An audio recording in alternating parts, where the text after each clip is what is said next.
तो गाइज़ यहाँ पर रात को अन्नू के साथ मैं जा रही हूँ मार्केट बहुत ज़रूरी काम से, क्योंकि बहुत परेशान हो रखी हूँ मैं। मुझे जाना बहुत ज़रूरी है, नहीं तो फिर सुबह अन्नू शुभ स्कूल नहीं जा पाएगा, क्योंकि शुभ के शूज़ को लेने जाना पड़ रहा है मुझे अभी रात में ही, क्योंकि शुभ के जो शूज़ है वो फट गया है, यानी कि वो ख़राब हो गया है। शुभ ने आज आते हुए उसमें कुछ कीला वीला घुस गया था ऑटो में, तो उस वजह से वो फट गया है। तो अभी उसने मुझे दिखाया, कह रहा मम्मी मेरा शूज़ ख़राब हो गया है, आप मेरा शूज़ ला के दो। लोकल मार्केट अपने यहीं की मार्केट से ला रही हूँ, ज़्यादा अब सदर वगैरह जाने का तो टाइम नहीं है, बस मैं सोची यहीं से ले लेते हैं शूज़। स्कूल के तो मिल जाते हैं आराम से यहाँ पे।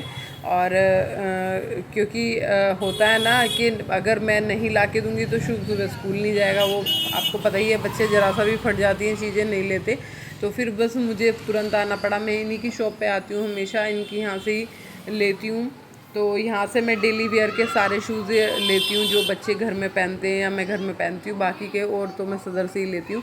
तो ये शॉप अच्छी है और रेट भी रीज़नेबल है और क्वालिटी भी अच्छी निकलती है, यहीं से लेने पड़े मुझे। तो गाइस देखना, हमने ये शूज़ लिया है एट अ टाइम, क्योंकि शुभ ने अपने शूज़ की हालत ये कर दी है। ये ऑटो में इसमें कील में अड़ा के लेके आया, तो हमें तुरंत ही रात में आना पड़ा भाई इनकी शॉप पे। हम यहीं से आते हैं, ज़्यादातर वीडियो में आपको दिखता भी होगा जब भी शूज़ लेते हैं इनकी शॉप से हैं। और अन्नू के क्रॉप्स भी यहीं से हमने लिए हैं।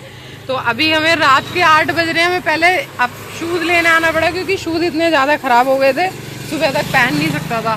तो ये है बच्चों की हालत है। ये छोटा बच्चा है, ये भी कह रहा है मुझे ये कलर चाहिए और वो कलर चाहिए। देखो बच्चों की डिमांड कितनी कैडी वाली है। हाँ भाई, कौन सा कलर चाहिए तुम्हें? ब्लू वाला ना? रेड कलर को पसंद नहीं आया ना तुम्हें? हाँ इधर देख के बताओ, रेड कलर पसंद नहीं आया ना तुम्हें? हाँ तो वो रेड कलर का, देखो इस बच्चे को भी पता है कि मुझे रेड कलर नहीं चाहिए, मुझे ब्लू कलर चाहिए। अब वो दिखा रहे हैं कि ब्लू नहीं रेड ले लो, लेकिन नहीं, बाबूजी ने मना कर दिया। कैसी चॉइस हो गई है बच्चों की यार, कैसे करें। तो फिर वहाँ से आते हुए हमें लेने थे मोमोज़, क्योंकि हमें शुभ ने पहले ही बोल दिया था आप जा रहे हो तो कुछ लेके आना, मेरा बाहर निकलना लो और उसकी चटोरपन शुरू होने लो। तो फिर बस मैंने उसके लिए मोमोज़ पैक कराए, क्योंकि उसे मोमोज़ खाने का मन था। तो यहाँ पे हमने मोमोज़ लिए और फिर चल दिए हम घर की तरफ। भाई क्या करें, हमें तो भैया बच्चों की हर बात माननी पड़ती है। बच्चे हमारी बात माने ना माने, लेकिन माँ बाप को तो माननी पड़ती है। आजकल के बच्चे ने ये शूज़ फाड़े तो अब देख लो ठीक नहीं होगा, क्योंकि तेरा रोज का ड्रामा हो चुका है। तू लेता है शूज़ों को फाड़ देता है। ये न्यू ला के दिए मैंने ऑटो में, कहीं कील में किसी चीज़ में जो अगर तूने फंसाए तो ठीक नहीं होगा। देखना अब ये तेरा जब ये कंप्लीट हो जाएगा ना, ये वाला क्लास न्यू सेक्शन में आएगा, तभी दिलाऊंगी मैं तुझे। चल देख, मेरी क्रॉप्स तो 1 साल हो गए। हाँ ये देखो, पहले पहली थी वो 3 साल पहले। हाँ अन्नू अपने शूज़ और अपने जूते चप्पल बड़े तमीज में पहनता है। एक तेरे कपड़े और एक तेरे जूते चप्पल इतने फटते हैं भाई साहब, क्या ही कोई बताएगा। सबसे ज़्यादा ये लड़का मेरे को बस क्या बताएं। और ऊपर से ये तेरी पसंद का हम लेके आए हैं यहाँ पे, ये देख, यमी यमी मोमोज। तू बहुत रोज बोलता था ना मम्मी मोमोज, लो निकालो, लो निकालो, इसमें ये निकालो, इसकी चटनी वटनी सब खोलो। एक खोलो ना पहले, बस चटनी खोलो। तो ये मैंने सोचा कि शुभ, फिर हम घर जाएंगे, फिर शुभ का मुंह बनेगा, तो इससे बढ़िया है कि शुभ के लिए ले लेती हूँ, क्योंकि फिर इसका ये रहेगा। आप गए थे बाजार, मेरे लिए क्या लाए हो? जूते। इसे उस बात से मतलब नहीं है, इसे इस बात से मतलब है खाने के लिए क्या लाए हो, क्योंकि ये हमारे घर का चटोरा बच्चा है ना, इसे चटोरपन चाहिए होते हैं। चलो चेक करके देख फटाफट पहले कैसी लग रही है, टेस्टी है या नहीं है। बेकार है, वापिस दे अनु, प्लेट वापस लो, छोड़ो अनु, ले इसको दे ही मत जब ये ड्रामेबाजी करता तो। गैस की महंगा रही है शुभ, जल्दी जाइए देखियो गैस का सिलेंडर। गैस की महंगा रही है, मैं कह रही हूँ जा भाग के देख क्या। इसे पकड़ो, डाल तो इसमें प्रॉपर पूरी कर दे यार। बता लड़का कैसा यूं करे, से भी पकड़ लो आप, ये भी नहीं। हाँ तो इसको पूरा कवर कर और जा फटाफट।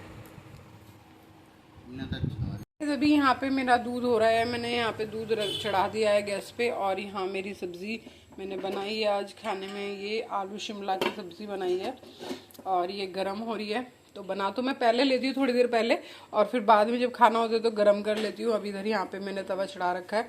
अब मैं आटा मल के मैंने रख रखा था इसमें, तो यहाँ पे अब मैं बनाऊँगी रोटियाँ। और थोड़ी सी जो सब्जी थी हमारी वो बची हुई है अरबी की, ये देखो थोड़ी सी अरबी की सब्जी भी बच रही है और ये एक भी बच रही है।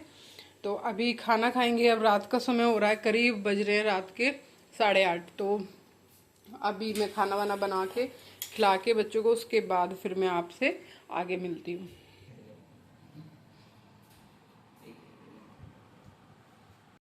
कल अंशु के पापा आ रहे हैं, कल अंशु मुझे छोड़ के चले जाएगी, तो कोई नहीं, तो अपनी लाइफ जियो,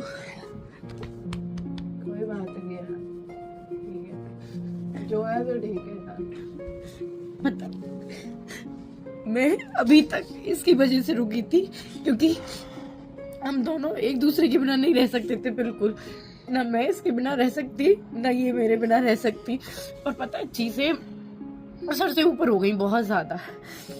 उन्होंने भी तो जन्म दिया है, ठीक है, उनके पास रहे, और पता है हम लोग मिलेंगे, हम कभी ना कभी जरूर मिलेंगे, हम साथ रहेंगे नहीं रहेंगे जो भी है देखा जाएगा, पर होंगे साथ कभी। क्योंकि पता भगवान ने इतने दुख दिए हैं, इतने दुख दिए हैं, पता नहीं, कभी तो उम्मीद है कि कभी तो ऐसा सुख आएगा बहुत, पर चीजें ऐसी खराब कर दी है ना। हेलो गाइज, मैं मनीषा और आप सब कैसे हैं। मनीषा की कहानी में आपका स्वागत है। होप आप भी अच्छे होंगे, मैं भी बहुत अच्छी हूँ। तो गाइज ये जो वीडियो है ये भी अभी भी बहुत दुख की बात है कि उन्होंने सपना के ससुराल वालों ने अंशु को भी घर से बाहर निकाल दिया। जो बच्ची 4 साल से इनके साथ रह रही थी उस बच्ची को भी उन्होंने सपना से दूर कर दिया, क्योंकि सपना की जो सपोर्ट बनी हुई थी वो बच्ची बनी हुई थी, अंशु बनी हुई थी, जो अंशु से हर पल संभालती थी, हर बात में उसको मतलब मोटिवेट करती थी, तो उसे उससे हौसला मिलता था जीने का। उसने सोचा कि इसको इसके घर भेज देंगे तो सपना अपना आप टूट जाएगी। तो उसकी सारी पढ़ाई वेस्ट हो गई, जो उसके ट्यूशन्स थे, जो उसकी पढ़ाई थी, जो उसका कैरियर ग्रोथ पे चल रहा था, वो उन्होंने अपने हाथों से सब बर्बाद कर दिया। तो पता नहीं क्या ही सपना के सास ससुर को हुआ है जो उन्होंने अंशु के साथ भी बुरा ही किया और उसे भी उसके घर भेज दिया। जो बच्चा इतने सालों से यहाँ पे रह रहा है, जिसने अपने माँ बाप आपको ही मान रखा था, उसको ही अपने घर से बाहर निकाल लिया। चलो बहू को निकाला चलता है, लेकिन अपनी बेटी को ही घर से बाहर निकाल लिया। अंशु तो आपकी बेटी थी, आपने अंशु जैसा उसको अपनी बेटी जैसा रखा, और उसके बावजूद आज तुमने उसे घर से बाहर निकाला, उसका कैरियर खराब किया, उसकी पढ़ाई खराब की, उसके ट्यूशन वगैरह सब छूट गए, उसके यार दोस्त सब छूट गए। जो उसकी मतलब यहाँ पे उसने अपना कहते ना जहाँ हम रहते हैं वहाँ की हमें हर चीज़ों का वो हो जाता है, एक रहना एक आदत हो जाती है, तो वो सब कुछ छूट गया उसका। तो उसकी अब आप खुद ही देखो, मैंने क्लिप लगा रखी है सपना की, कितना रो रही हैं दोनों। पूरी रात हो गई उन्हें रोते रोते इस बात से कि वो अलग हो रहे हैं, क्योंकि एक दूसरे की जान बने हुए थे वो। और कहीं ना कहीं उन्होंने सपना के साथ तो बुरा किया है, अंशु के साथ भी बहुत ज़्यादा बुरा हुआ है। जो अंशु को इस टाइम अपने घर पे भेज दिया उन्होंने, ताकि उसकी जो पढ़ाई थी वो 10th में अच्छे नंबर से पास हुई थी इस बार, और अब उसका 11th शुरू हुआ था, ट्यूशन शुरू हुए थे, और वो सब कुछ छूट गया। तो उसके लिए बहुत दुख की बात है। तो कहीं ना कहीं सास ससुर को ही किसी ने या तो बहुत ज़्यादा उन्हें भड़काया है या सिखाया है या कुछ ऐसा उनके मन में डाल दिया है, जिसकी वजह से वो सपना से इतनी नफरत कर रहे हैं या इतना ज़्यादा उसको परेशान कर रहे हैं ताकि वो टूट जाए और बिखर जाए। तो ये पूरी वीडियो वॉच करना, क्योंकि जो भी सपना के प्लीज़ सपना को सपोर्ट करो ज़्यादा से ज़्यादा लोग, और सपना और अंशु का पूरा अच्छे कमेंट करो, बुरे कमेंट मत करो प्लीज़। उनको परेशान बिल्कुल मत करो। कोई कुछ कह रहा है, कोई कुछ कह रहा है कि तीसरी शादी करेगी सपना, या ये करेगी सपना, या सपना का कहीं चक्कर था, तो ये सब चीज़ें मत करो। किसी के साथ गंदगी मत फैलाओ। कोई इंसान इतना परेशान है उसे और परेशान मत करो। और मैंने क्लिप लगाई हैं, ये देख लेना। अगर चैनल पसंद है तो लाइक शेयर कॉमेंट जरूर करना, और सब्सक्राइब कर लेना मनीषा की कहानी को नेक्स्ट वीडियो के लिए। मैं नहीं चाहती कि इसकी भी पढ़ाई ये सारी चीजें खराब हो। कोई बात नहीं, मिलेंगे, हम जरूर मिलेंगे। रात के 1 बज रहे हैं, 1-1:30 बज गए, अब तभी से रोने लग रहे हैं। हम यहाँ से चले तो जाएंगे, पर पता है हम दोनों अलग हो जाएंगे बिल्कुल। और ये सोच के ही ना हमारी रूह कांप गई बिल्कुल, हम इतना अंदर से खत्म हो गए। बस एक थॉट ने यार सच में बहुत ज्यादा डरा दिया, पता नहीं क्यों, पर डर बहुत लग गया। मैं ये सोच रही थी जब मैं बीमार भी होती हूँ, हॉस्पिटल में भी एडमिट रहती हूँ, तो ये रहता है अंशु मेरे पास हो, अंशु ये हो गया, ये दूर हो जाएगी तो मैं क्या होगा मेरा। पता है ये बेहोश हो गई थी, ये लिटरली बेहोश हो गई थी। जो पुरानी हालत हुई थी आशुबे के टाइम पे, वो वाली चीज़ हो रही थी इनके साथ। मैंने कहा कि अरे यार ऐसे थोड़ी हो पाएगा। फिर वो कोई बात नहीं, हम साथ रहेंगे। अंशु के मम्मी पापा के हाथ पैर छूलूंगी, माफी भी मांग लूंगी। इसको मुझसे दूर कोई नहीं करे। नहीं करेगा, कोई कोई नहीं नहीं करेगा करेगा। मेरे को आपसे दूर, कोई नहीं करेगा। मैं रह भी नहीं करेगा पाऊंगी। मैं हूं ना आपके साथ यार। दोनों से फिर भी माफी मांगती हूँ जो भी मैंने बोला, पर इसको मुझसे दूर मत करना। नहीं रह पाऊंगी मैं इसके बिना बिल्कुल। अभी भी पता है, जितनी देर से हमें पता चली है वो बिल्कुल मौत के बराबर थे। पूरा दिन हो गया, पूरा दिन हम ऐसे रो रो के दोनों को